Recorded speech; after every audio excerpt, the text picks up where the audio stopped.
maghanda ng wagas, para sa pagtanda, hindi maging pasanin sa bukas. May dalawang klase ng healthcare. Ito ang short-term at long-term healthcare.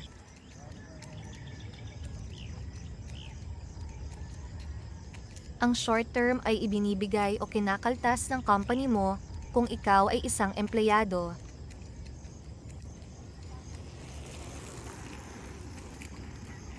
Ang short term ay renewable taon-taon, medyo mahal at wala itong ipon o savings or investment na component. Kung wala ka na, or nag-resign, or nag-retire ka na sa company mo, wala ka na rin HMO. Ang long-term healthcare naman, ito ay payable ng 7 years lamang. Mag-wait ng 13 years para sa maturity period.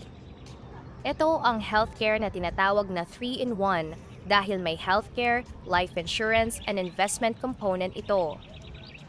Ang long-term healthcare ay specifically designed for our retirement or senior years. Dahil saan ba nangyayari ang pagkakasakit? 'Di ba sa ating pagtanda? Kung saan wala na tayo active income, pero patuloy pa rin ang mga expenses sa araw-araw. Message me to get started. This is Bibeth. With God, every plan has a purpose.